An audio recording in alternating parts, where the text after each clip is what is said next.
Hi everyone, my name is Anna and I'm a graduate scientist from the University of Cambridge and now an educational consultant. And in this channel I share my study and personal development tips and how to ace your university applications, including Oxbridge interviews. So if you like the sounds of it, then please press the subscribe button below. And without further ado, let's get into this video. Recently I started analyzing how I achieved my academic success. Because some people say to me, well, you're just clever, it's easy for you. And it's a weird thing, isn't it, when someone says, oh, you're clever, and that's it. Because at the same time, it's a compliment, but on the other side, it's actually devalues all the hard work you put into your studies. So I kind of decided, said, well, let me analyze how some people, including me, succeed in their studies in school and university, but why others don't. If you think about it, and taking UK as an example, most of the children go to school, they study the national curriculum, which is very similar, and then at the end of their school career, everybody sits GCSE and A-level results. But still, some people in classes outperform the others. Suddenly, I had this eureka moment. Hold on a sec. All these people who do well in their studies have one thing in common, and it's ultimate love of learning. Because taking me as an example, I absolutely love learning. At school, I would spend ages doing my homework and I would just lose track of time doing it. Then at university, I absolutely loved my lectures and I would always want to learn more and more and more and do all my work for supervisions. Then for my master's and PhD, again, it's the academic side and problem solving that I found the most interesting. And I just wanted to read more and to understand how the cellular and molecular processes work. And then I started analyzing, trying to remember my class peers and university peers. And it's usually the people who absolutely love learning are the ones that do the best. If you're not sure whether you agree with me, try this task. Look at your school or university class and ask yourself this question.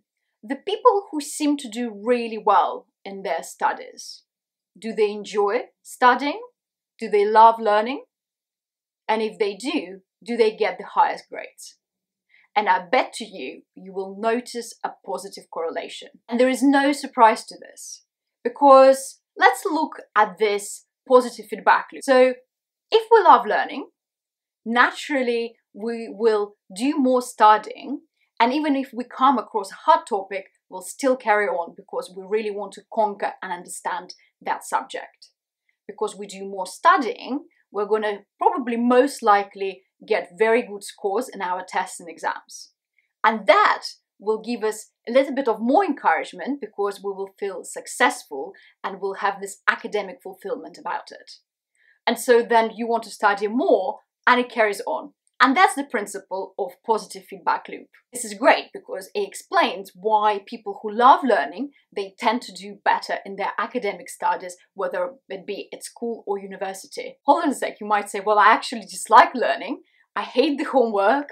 I hate my lessons. What do I do about that? Because I still want to get good grades to either go to university or to pass the university. So what can you do about it? And I thought I would come up with several tips, guys, to help you develop your love of learning, whether you hate it or love it, or even just to kind of develop it a little bit further. So let's get into it. Number one, change your mindset. It's simple. If you don't enjoy studying, you're going to be like, it's this homework that I have to do again. Oh, and I hate this topic. What am I going to do about it? Oh, then there is no point doing it. I might as well just go and play PlayStation or, spend time on the computer or something like that. But that attitude will never get you doing homework. So what you need to do, you actually need to say, hold on a sec.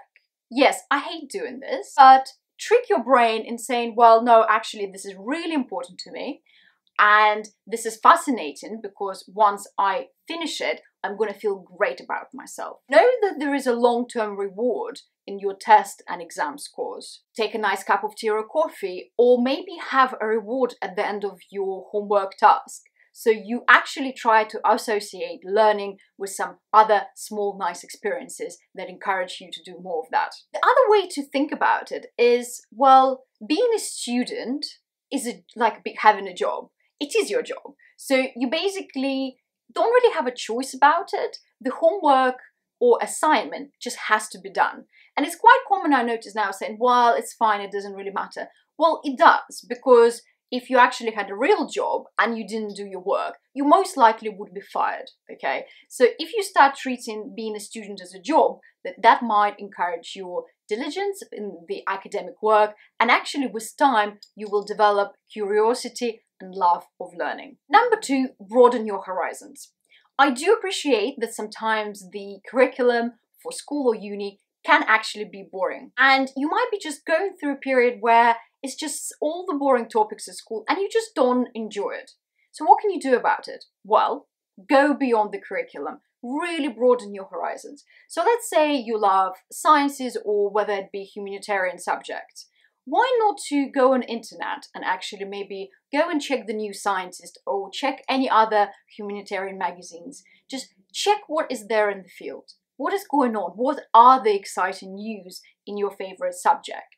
Maybe you'd want to go to a science museum versus an art gallery. And I promise to you that this will increase your natural curiosity and will develop the love of learning. Number 3, make reading a habit. We live in a modern technology world where we're surrounded by our phones, iPads, computers. And whenever we have 5 to 10 minutes, we just tend to spend our time on the technology. So what I like doing if I have 5 to 10 minutes break, I might grab a magazine, or I might grab my Kindle, or I might just read an article online, okay?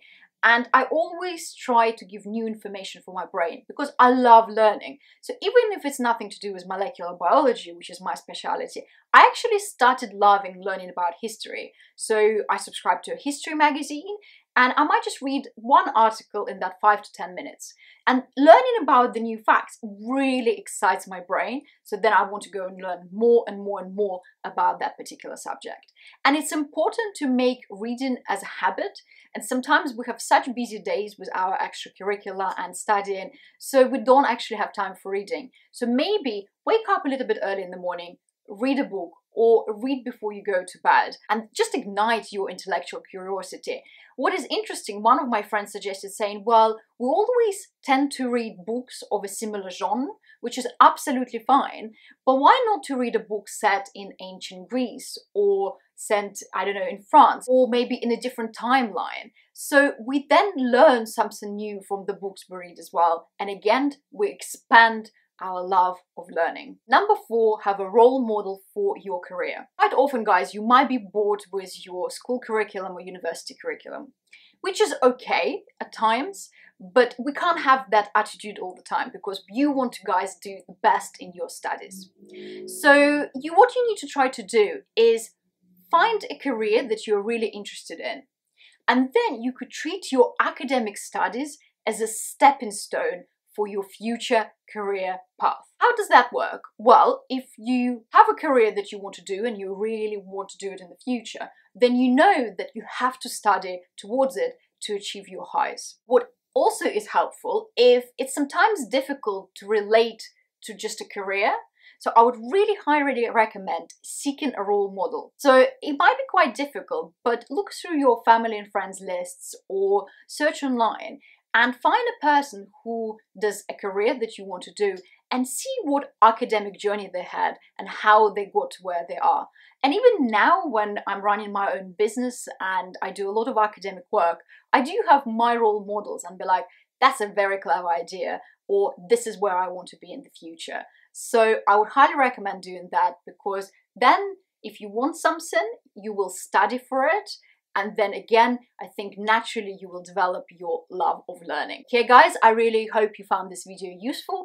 Please press the thumbs up to help to grow this channel, and I will see you in my next video. Goodbye.